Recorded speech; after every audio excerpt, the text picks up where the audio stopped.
Well, good morning, everybody. Welcome to another edition of our weekly real estate backstory, where we go over all the comings, the goings, the things happening in the real estate world. My name is Alan Richardson. I'm the managing broker here at Max One Realty and Realtor Partners.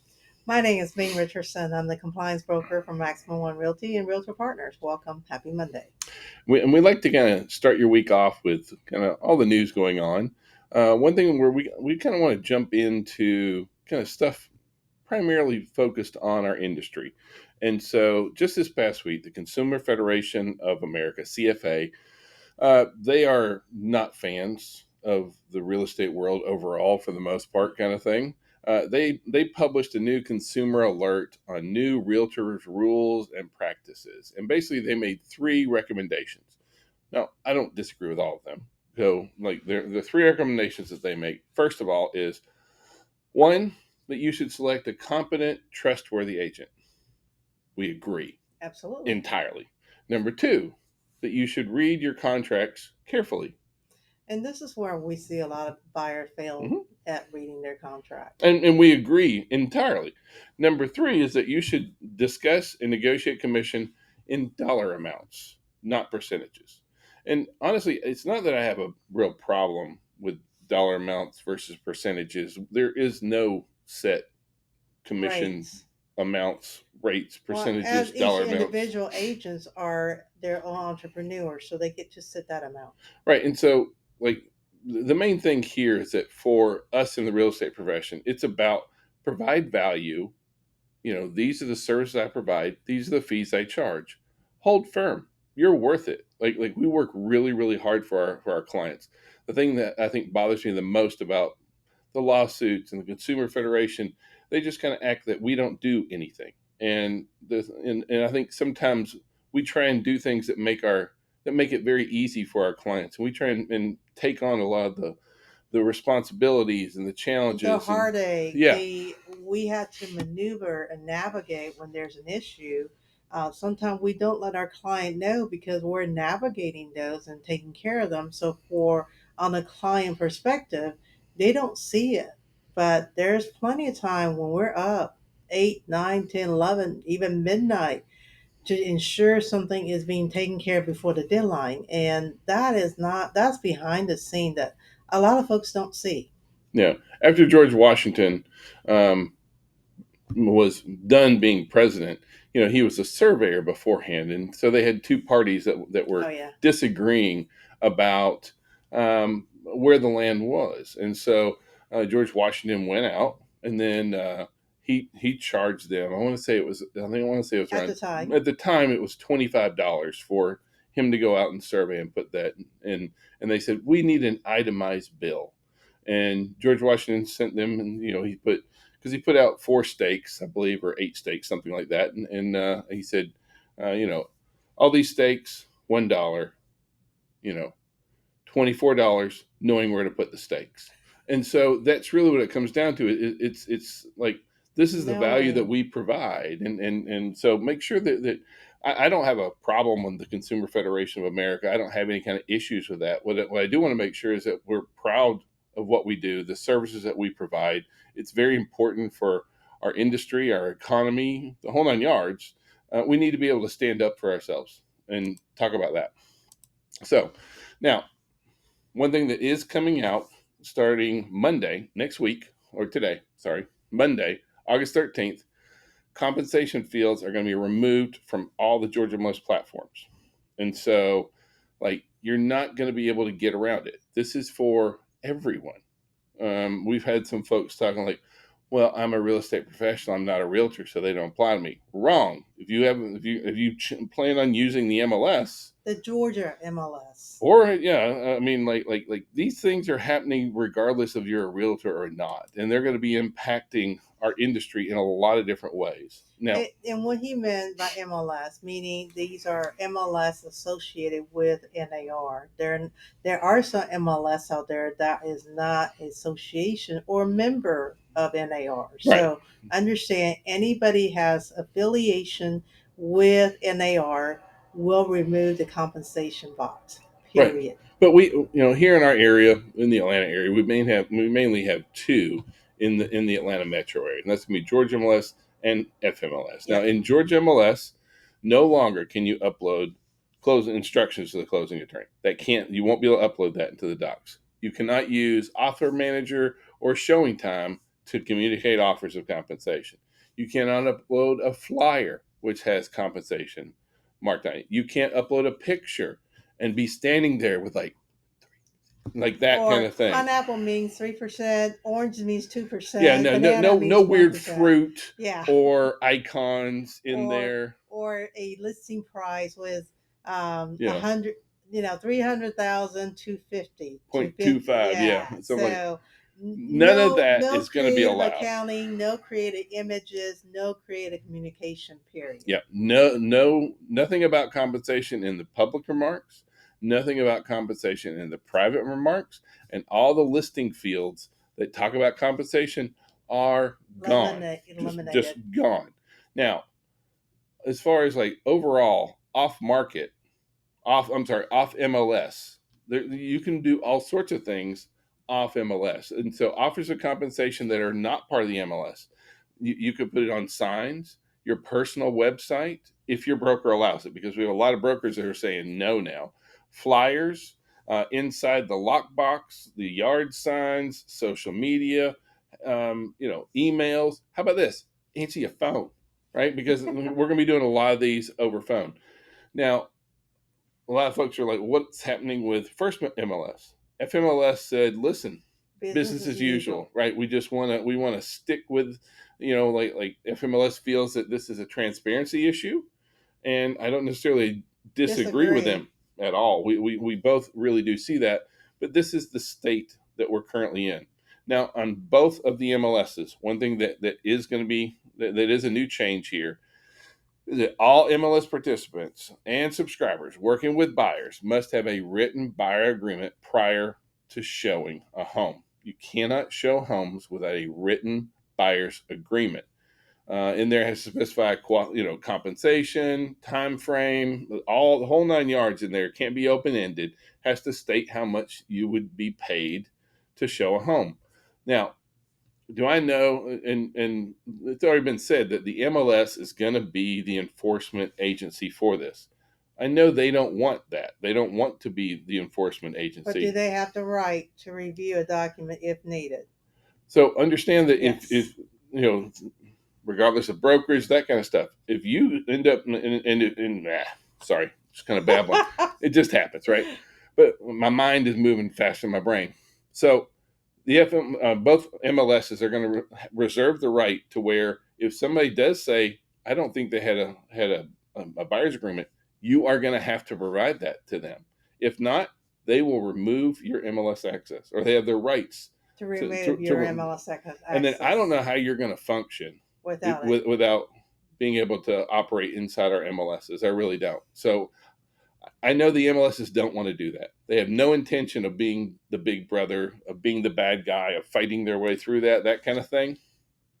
So, but now let's talk about these offers and how we're going to handle moving these offers going forward.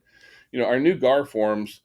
Ever since the mid-year changes, we have F-258, which is the pre-showing agreement. We have F-259, which is the broker compensation agreement, and we also have F-255, which is closing instructions to the closing attorney. In addition to that, we can include just on the regular purchase and sale along with our special SIP 620. However, we have several brokerages. Let me back up.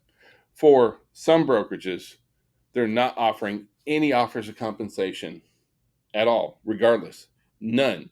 So, like for those brokerages, EXP, Real, there's several other brokerages that were named in the lawsuit, and they're very Once concerned bitten, about getting twice sued. shy. Yeah, and I understand that. But these brokerages, they are not going to allow any offers of compensation whatsoever at all outside of the matter of fact, like you can see EXP's new listing agreement in where it says no offers of compensation to a buyer's broker, even if the listing agreement provides for the broker to make an offer of compensation to the buyer's broker, then that provision is now deleted.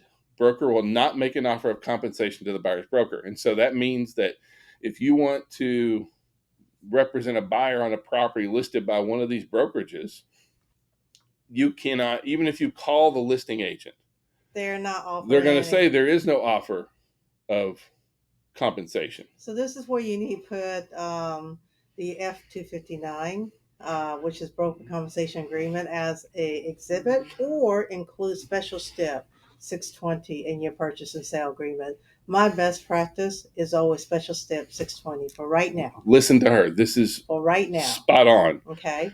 Yeah, because one challenge we have is that for F-259, the broker's compensation agreement exhibit, that's an agreement. But if the exhibit, if If the exhibit's not executed, doesn't matter. yeah, and So what happened is that if you submit this to the seller's broker and this particular document was not executed, guess what? It's a counteroffer. yeah, So if you get in a hurry, don't look at your file carefully, you may be looking at your buyer for the compensation.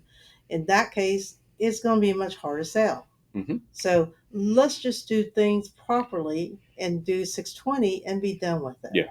So use your F-201 purchase and sale agreement along with special SIP 620, which basically says buyer requests seller to pay compensation to my agent for this amount, kind of thing. Um, I know that there's a lot of entities like GAR, for example, did not want the fact that we were going to be negotiating our commissions as part of the contract. But honestly, you have no option. There's so many brokerages now that will not like they're not going to send over instructions to closing attorneys. They're not going to give you a pre-showing agreement, and they may sign a broker compensation agreement in addition to the contract, but you're just much better off including it in there.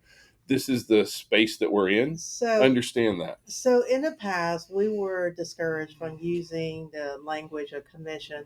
In the past, the way it was written is that seller shall pay a buyer brokerage a 3% commission upon closing. So license law prohibit that, but the way Special Stip 620 is written, it says for the benefit of buyer and seller here agree. So this is a contractual agreement between buyers and seller, not a arm twisting between the buyer Yeah. broker and the seller. And for our buyers, this is an affordability issue. Correct. And that's going to be the big deal. Now, listen, we are teaching this class or these classes just about weekly. In addition, Ming and I, we have a class coming up on 9/17 and Metro South Association of Realtors doing the same kind of thing. Please prepare yourself because all this, like the settlement, all that happens at the end of next week. Georgia MLS kicks off today. Those kind of things. Please be informed because the last thing you want to do, or we want you to do, is practice without compensation because you're worth every bit of time and effort you spend in educating yourself. Yep. So right now, let's change gears. Yep. So in the U.S., we are adding a lot more renter households much faster than we are adding homeowner households, and this is scary. This is not good because we have a large millennial population, a younger population that's all reaching first-time homebuyer age, and they should be buying homes, and they are. Just not they, right now. There's a lot more renters than there are homeowners, and we really want to change that. And one thing that we want to share with you is that house hunters are willing to give up a lot of things for their home. It all ties to affordability, though. Correct. That's really what it comes down to. And so, being near to doctors, healthcare, bars, shops, bathrooms, bedrooms, all that kind of stuff, everything moves according to affordability. And so our clients are being very, very creative in the where they're willing to go, the types of homes they're willing to buy, those kind of things. Please make sure that we are doing the exact same thing, that we are being as creative as our clients are. One place that we are seeing a lot of creativity along those lines is with new construction. It's getting smaller. Yeah, I mean, they really are. Square footage wise. Well, and why? Affordability, right? That's what it really comes down to. Building costs, Well, material costs, labor costs. but we're seeing smaller homes and fewer amenities. Not as many bells and whistles. Maybe not quite as few upgrades. We're not seeing as many neighborhood pools, and we're not seeing high end finishes on some things. It really does come down to affordability. Absolutely. All right. So now I don't know if you kind of caught the news going on last week, but the unemployment rate shot through the roof. Okay, let me. It Not didn't shot shot through the through, but roof. but It's it up. ticked up. And when it ticked up, as weird as it sounds, Japan went nuts. And so the markets in Japan really freaked out, which made a lot of the markets here in the U.S. freak out. And when all that happened, we had all this crazy market volatility going on out there. And so, even the chief economist for NER, Lawrence Yun, he's like, mortgage rates are plunging on the news of weak job and rising unemployment. The Fed's moving away from unemployment.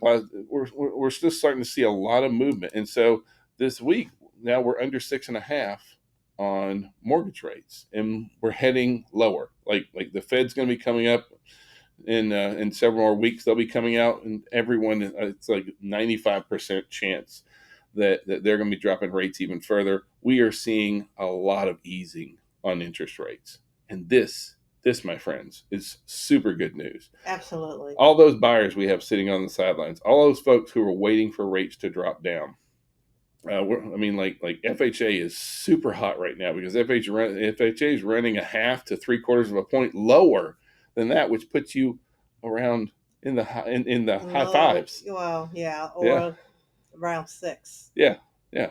But down and even below But just six. remember, your interest rate is based on your credit score as Yeah, well. So the lower credit score you have, be prepared for a these are higher just interest average. rate. Yeah, yeah, Right. These are just yeah. average. And if your credit sucks, your interest rate's going to be higher. Yeah, Well, it's a risk maybe not factor. suck, but Well, not good. think about it. It's a risk factor for the lending institution. They want to make sure Yep. that they can recuperate their loan.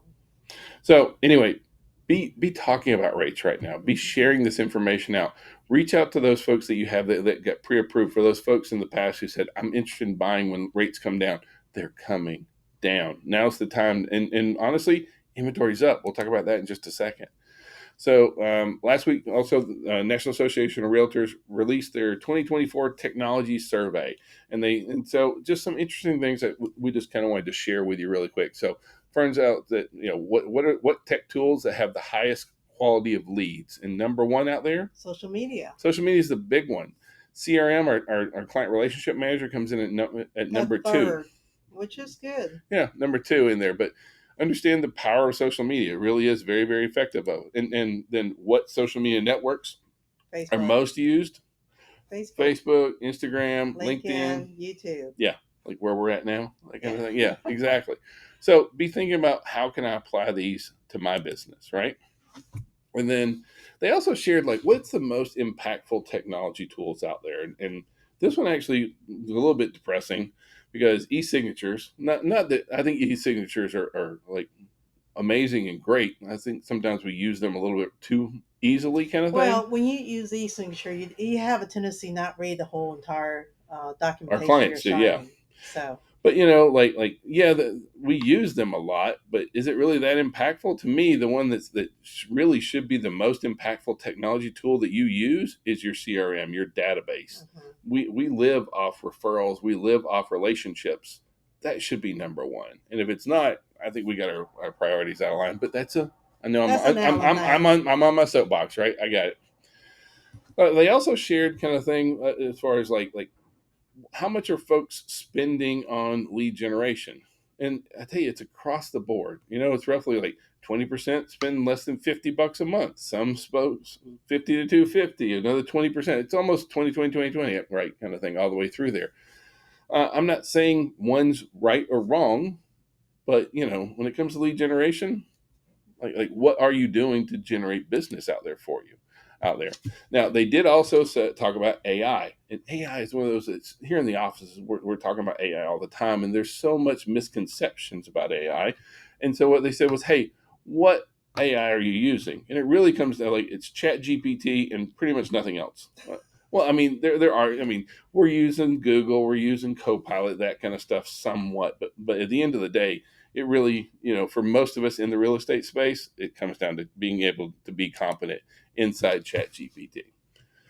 So our new listings are up, but they're not up as much as they were. right? I mean, we've seen new listings are still up over last It's year. up last year, but it's below the year prior Oh yeah, or any other yeah, years. we're still not really doing that. But now our total listings has been growing. We are moving up into a more positive place. And so, Hmm. like, even if you look at like, uh, and so like this map here shows the change in metro level home prices since our peak. And so you're seeing that we still have, Blue yeah, dots. I mean, we are still seeing positive value appreciation. At the same time, we are still seeing inventory that is still down compared to where we were pre-pandemic. So even though we're seeing inventory levels increase, new listings are up somewhat, total inventory up, significantly. It's great seeing inventory because we really need that inventory. We are still Below. 30% below where we were before the pandemic. So, seeing these interest rates come down, we have a lot of great inventory on the market right now. We have a lot of properties that are taking price reductions as Absolutely. well. This is a good time. Like right now, of the 50 largest metros in the US, 47 of them saw the percentage of price reductions increase last month. So we have this very interesting market right now where we have good properties that are selling quickly, that are priced right, and then we have our folks out there with our sellers who, what's the right way to be, might be a little bit Well, they're eager. basically because of time. Time heals, I guess, some Uh, wounds. but And they are seeing that their property is not moving, and they understand that if it's not moving, it's because the perception is that it's too price, high, yeah. and I mean, nobody can afford I mean, it. we get it. A lot of our sellers are very reluctant to lower prices, And right? we understand that Yeah, 100%. So, but and we're very sympathetic toward that, just so you know, because everybody's got goals and aspiration, and they already budget certain things for that sale price. the thing is it's very difficult to have that conversation with a seller who's like, this is what I need to do with this money, Hmm. this is what I'm doing here, and I need this to go do this, and I want to pay this off. And you don't want to be a jerk and be like, you know what, that doesn't affect the value of your home at all. But it really doesn't affect the value of home. We have to look at our comparable sales and listings to be able to market property and share that out. Absolutely. Eventually our sellers do face reality, and that's what we're seeing is when our properties that are priced right, on the market at the right place in good Hmm. locations, And they're if selling it's quickly. well maintained, so Yeah. the buyers are not willing to come into a property where there's a lot of damage and they have to do a lot of repairs. So for them, they want to move in ready property. Yep. Right now, we're seeing days on market increase. Basically, Hmm. what we're seeing is that our buyers are willing to wait the sellers out right now. And Yep. so, like the idea of I'm just gonna leave my property priced high, and because I wanna, that's not a And successful honestly, for play. buyers that have bought within last year and is somewhat underwater now, just because if they want to sell, there's no way the market appreciation has increased to where they can sell and break even. Hmm. Matter of fact, there are some that are underwater, and I actually had a conversation with some of my agent today, this week about short sale. Even though that's not a popular subject, but Short sales are hard just because most people are not it's upside down. Yeah, well, most people, but for people that bought within a year, yeah, and that now has faced reality, I basically overbought for what my abilities. yeah. There's So always going to be some of that in our market. Now, our pending listings are up, and that's that's good. great. They're not up much. I mean, we're up 2%. We're Hey, nowhere near where I'll we take need to that all be. day. But, well, that's true. We are seeing a positive trend. But what I'm saying, what we're seeing, though, is that with interest rates coming down and inventory high, now is the right time. Like, now is such a good time for that. Now, we are looking at prices being much more moderating. Now, this is on a national basis. You can see Correct. that this month overall nationally, property values were up 4.7% per CoreLogic, and they're looking at for the year being up 2.5%.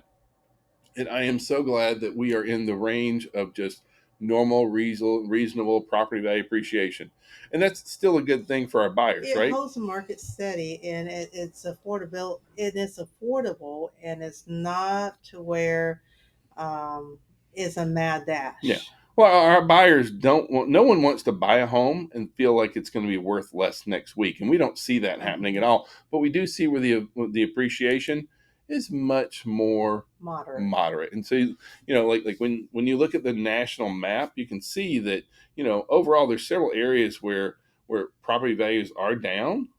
Georgia's not one of them. Matter of fact, we're in that 3 to 5% range, even 5%, a little bit more. We're in a very healthy place, and that's really good for us to see. Correct. Now, also this week, they listed the Trillion Dollar Club, and these are the top 10 metros in the U.S. by overall property values. And what's amazing is, Atlanta's on that list. Our home value comes in really, really high. But how's that break down? Because like even though it's Atlanta, it encompasses the 23 Mhm. counties around Atlanta, kind of thing. And so, where are properties appreciating the most at? And what's really interesting is our our urban properties appreciated about 6%. Our suburban properties appreciated about 6.5, 6.8%, and it's our rural properties have appreciated higher than any other properties in the state of Georgia. So I just thought it was very interesting that it's out there in God's country. Those are the properties that are kind of A lot of maintenance. rural, suburban, and then urban as far Right. as that goes. Now, right now, our millennials are catching up to Gen Xers and baby boomers just in overall value of homes, right? And so we've seen the silent generation kind of tapering off, but we are still seeing and we've been waiting, honestly, for the millennials to really start jumping in the housing market, and they are. They're starting to really kind of jump in. Now, the good part is if you are a millennial, are representing millennials, that kind of stuff, the millennials are seeing the most positive growth in home Mhm. values. That overall, as a generation, their values are appreciating higher. And now they're also buying the smaller homes, that kind of thing. So Absolutely. works out really good. Please join us at the Real Metro Estate Trade South. and Metro South Trade Show coming up on September 5th. Also, we have Tom Ferry coming up in, gosh, just a couple of weeks now. We're not very far. I know No, it's it's getting really, not. really close. Please, you can sign up. If you go to max1.rock/Tom Ferry, you can join us. We're going to be there for 3 days. It runs from morning until the afternoon. We provide breakfast and lunch every day. And then we have some kind of nice adult. I mean, every day we have like Beverage. yes, yes. Well, we'll do Mexican and margaritas one day. We'll do Italian and wine one day. We'll do barbecue and maybe some brewskis one day, that kind of stuff. So we're all adults. We don't know when it's getting tanked, but we're here to have a good time. We want it to be a really good educational event. So you get 6 hours of CE during this event for every day that you come, and you get lunch, breakfast taken care of for you. I mean, this is just a win-win. If you're missing, I mean, there's really no reason for you to miss out on this. No, it's not. So now this next week, we have our sales meeting coming up tomorrow. That's going to be in all of our offices. Please join us for that. On Wednesday, we have Georgia MLS is going to be training or teaching on their products and services. Please, there's Our so much airport great office. information. Yeah, at the airport. On Thursday, we have two different classes going on. We have next level business planning that's going to be in our Conyers office. And then I'll be teaching getting started with RPR, Realtors Property Resource. That's going to be at the Metro South Association of Realtors office down in Morrow. So we hope you guys have a great week. If we can give you any kind of service, please call, text, smoke signals. Bye, everybody. Thank you and happy Monday.